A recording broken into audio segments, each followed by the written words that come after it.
Assalamualaikum warahmatullahi wabarakatuh. Perkenalkan nama saya Faisalkan dengan 3 digit yang terakhir 051. Di sini saya akan menjelaskan eh, dasar sistem kontrol dan juga PID controller. Oh ya, saya dari kelas B dan dari kelompok 5.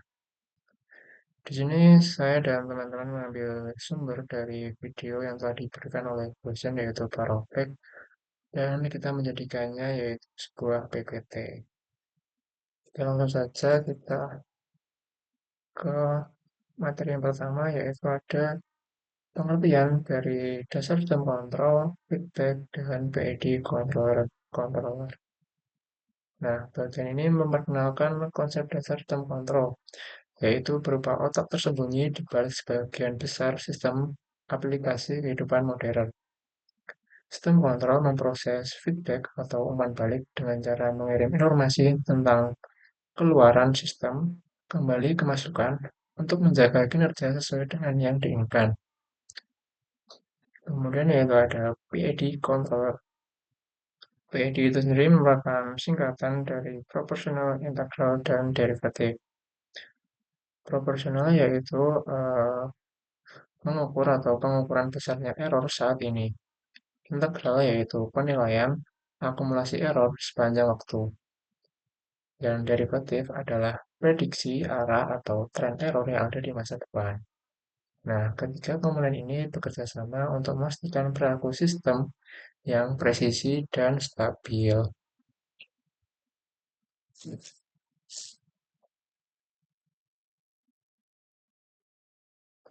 Kemudian yang selanjutnya yaitu ada sistem kontrol. Sistem kontrol digambarkan sebagai bahasa rahasia yang memungkinkan otomatisasi berjalan mulus, mulai dari perawatan rumah tangga hingga lini produksi industri. Terdapat dua jenis utama dari sistem kontrol. Yang pertama yaitu open loop control, yaitu sistem yang bekerja dengan instruksi tanpa umpan balik, bersifat sederhana, hemat biaya, dan stabil, namun tidak dapat mengoreksi kesalahan atau beradaptasi dengan perubahan. Contohnya yaitu mesin cuci sederhana dengan timer. Yang kedua yaitu ada closed loop control. Sistem ini menggunakan umpan balik dengan cara mengukur keluaran dan menyesuaikan masukan sesuai dengan kebutuhan. Sistem ini memungkinkan koreksi kesalahan otomatis dan akurasi lebih tinggi, tetapi bisa tidak stabil jika koreksinya berlebihan. Contoh, pada pemanggang roti dengan sensor warna untuk mengatur tingkat kecoklatan. Perbandingan ini menekankan manfaat dan keterbatasan sistem kontrol berbasis umpan balik. Nah, yang selanjutnya yaitu ada tujuan dari sistem kontrol. Sistem kontrol memiliki beberapa tujuan penting, antara lain, pertama, menjamin keselamatan mutlak atau keselamatan operasi. Yang kedua yaitu mencapai konsistensi dan presisi yang tinggi. Yang ketiga yaitu menjaga stabilitas dalam proses yang kritis atau penting. Yang keempat yaitu menghentikan pengambilan keputusan manusia apabila diperlukan. Yang kelima yaitu mengurangi limbah dan juga kerugian. Dan yang terakhir yaitu menciptakan lingkungan kerja yang lebih aman. Tujuan ini menegaskan dampak luas sistem kontrol terhadap efisiensi dan keselamatan industri. Dan yang selanjutnya yaitu ada komponen utama dari sistem kontrol. Yang pertama ada set point. Set point adalah nilai target yang diinginkan. Yang kedua yaitu ada sensor atau alat ukur. Nah, alat ini berfungsi untuk mengambil data kondisi sistem secara real time atau saat ini. Yang ketiga ada controller yaitu alat yang membandingkan data sensor dengan set point dan menghitung perubahan yang diperlukan. Dan yang terakhir yaitu ada aktuator yang berfungsi untuk menyesuaikan sistem secara fisik berdasarkan dari perintah controller. Nah, kerangka ini atau komponen-komponen tersebut menjadi tulang punggung sebagian besar aplikasi kontrol otomatis.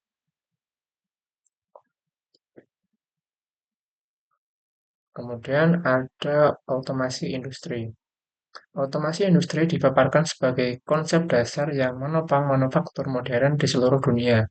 Ia menjadi kekuatan tak terlihat di balik produk, mulai dari smartphone hingga farmasi. Esensi otomasi bukan hanya mekanisasi tenaga kerja, tetapi juga pemindahan logika dan pengambilan keputusan manusia ke mesin.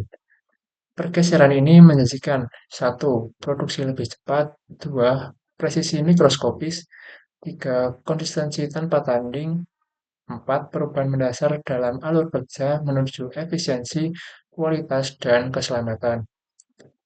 Dan yang kelima yaitu otomasi mewakili revolusi teknologi sekaligus organisasi.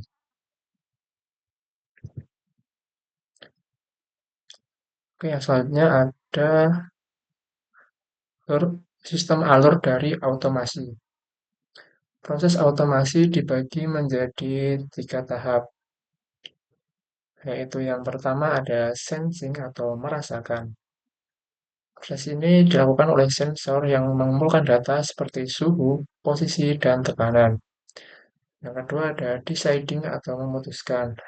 Nah, dalam eh, alur ini, sistem kontrol atau otak memproses data dan menentukan tindakan dengan logika. Yang ketiga yaitu ada acting atau bertindak. Di sini aktuator seperti motor, lengan robot, dan katut menjalankan perintah dari otak atau dari sistem kontrol. Nah, siklus ini memastikan kontrol adaptif dan berkelanjutan di lingkungan otomatis.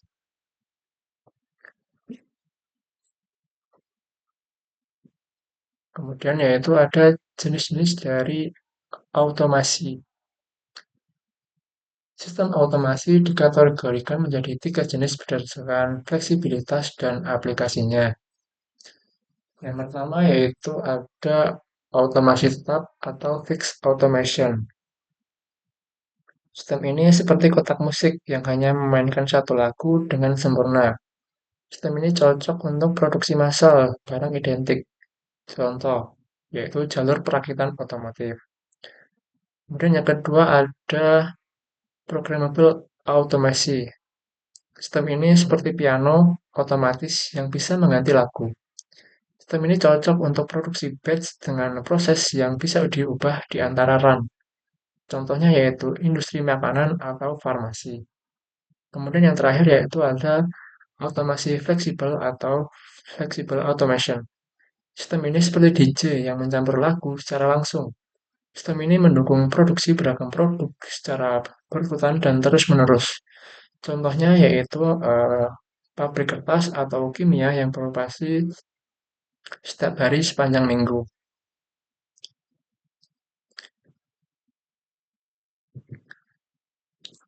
Kemudian ada manfaat dari otomasi itu sendiri. Otomasi memberikan keuntungan besar, yaitu satu ada produktivitas dan output yang meningkat. Yang kedua yaitu ada kualitas produk lebih baik dan konsisten. Yang ketiga ada biaya operasional yang berkurang. Yang keempat ada lingkungan kerja yang lebih aman. Manfaat ini secara keseluruhan meningkatkan daya saing industri dan keselamatan pekerja. Oke, yang selanjutnya ada PID controller. PID controller digambarkan sebagai konduktor tak terlihat yang memastikan stabilitas dan keselamatan dalam proses otomasi penting. Fungsi utamanya adalah memantau variabel seperti suhu, tekanan, atau aliran, dan melakukan penyesuaian kecil secara terus-menerus agar tetap pada level yang diinginkan. Poin pentingnya adalah satu, yaitu prioritas utama PID adalah keselamatan manusia, lingkungan, dan peralatan. Yang kedua yaitu profitabilitas tetap penting, namun berada di urutan berikutnya. Yang ketiga yaitu merancang pengendali PID atau PID control yang efektif. Yang efektif itu bisa menjadi rumit karena parameter yang cocok untuk hari ini bisa jadi masalah untuk hari besok. Halnya yaitu ada tuning yang dapat memerlukan pemahaman karakter unik proses yang dikendalikan. Seringkali dimodelkan dengan model matematis sederhana seperti FPDT. Kemudian yang terakhir yaitu keindahan PID terletak pada keseimbangan antara kompleksitas dan kekuatannya. Kemudian ada model FPDT, yaitu First Order Plus Dead Time. Model FPDT menjelaskan tiga aspek fundamental perilaku proses yang penting untuk tuning PID. Yang pertama yaitu ada gain proses, yaitu besarnya respon sistem terhadap perubahan input. Contoh, seberapa banyak ketinggian air di tangki naik ketika katup dibuka 10%. Yang kedua yaitu ada proses time constant, yaitu kecepatan sistem mencapai keadaan tunak baru setelah perubahan. Yang terakhir yaitu dead time atau waktu mati proses, yaitu waktu jeda antara penyesuaian input dan efek yang terlihat. Contoh, jeda waktu saat memutar keran air panas. Model ini menyederhanakan dinamika proses kompleks untuk memandu tuning pengendali.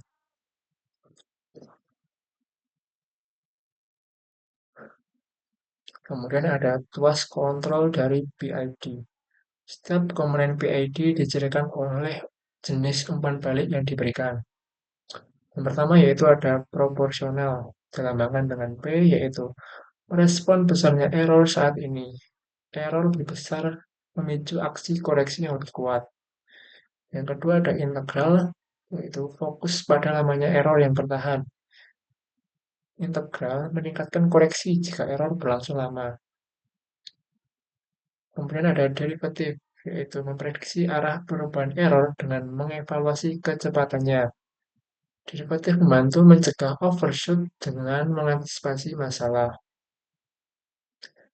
Nah, ketiga hal ini bersama-sama untuk membentuk strategi yang komprehensif untuk menjaga stabilitas sistem. Kemudian di sini ada tuning PID. PID tidak bisa sekedar dipasang dan dilupakan. Setiap sistem berbeda, sehingga perlu penalaan atau tuning untuk menemukan kombinasi P, I, dan D yang pas. Proses tuning dilakukan dengan menguji reaksi sistem, menyesuaikan parameter, lalu mengulanginya hingga tercapai hasil yang ideal. Faktor penting dari tuning yaitu ada satu, yaitu dead time, yaitu jeda sebelum sistem bereaksi. Yang kedua ada waktu jeda atau lag, yaitu kelambanan sistem mencapai kondisi baru. Dan yang ketiga yaitu ada penguatan proses atau gain, yaitu sensitivitas terhadap perubahan input. Nah, mengapa tuning itu penting? Nah, PID yang tidak ditala dengan baik atau tidak dituning dengan baik bisa memboroskan energi, menurunkan kualitas produk, dan menambah biaya. Sebaliknya, jika tuning yang tepat dapat menjamin efisiensi, konsistensi, dan hasil terbaik dengan biaya yang rendah.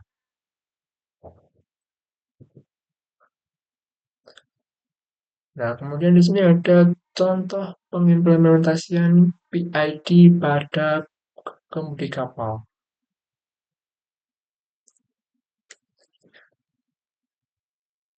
Contoh ini menggambarkan penggunaan PID dalam navigasi maritim.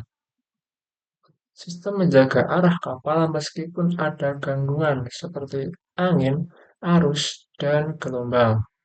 Sistem membandingkan arah yang diinginkan, yaitu set point, dengan arah aktual dari sensor. Bagian proporsional mengatur kemudi berdasarkan error saat ini. Bagian integral memperbaiki deviasi kecil yang menetap. Kemudian bagian derivatif mengantisipasi perubahan untuk menghindari osilasi. Perintah ini dikirim ke aktuator kemudi agar pergerakan haluan kapal tetap halus dan stabil. Contoh ini menunjukkan aplikasi nyata PID dalam peran operasional dan keselamatan yang penting. Nah, sebelum saya tutup, di sini saya akan memberikan kesimpulan tentang materi yang di atas, yaitu materi ini memberikan gambaran komprehensif tentang sistem kontrol, dasar, otomasi industri, dan peran penting pengendali PID atau PID controller. Materi ini berhasil menghubungkan konsep teoritis dengan aplikasi praktis, menekankan pentingnya umpan balik, tuning, dan jenis-jenis otomasi.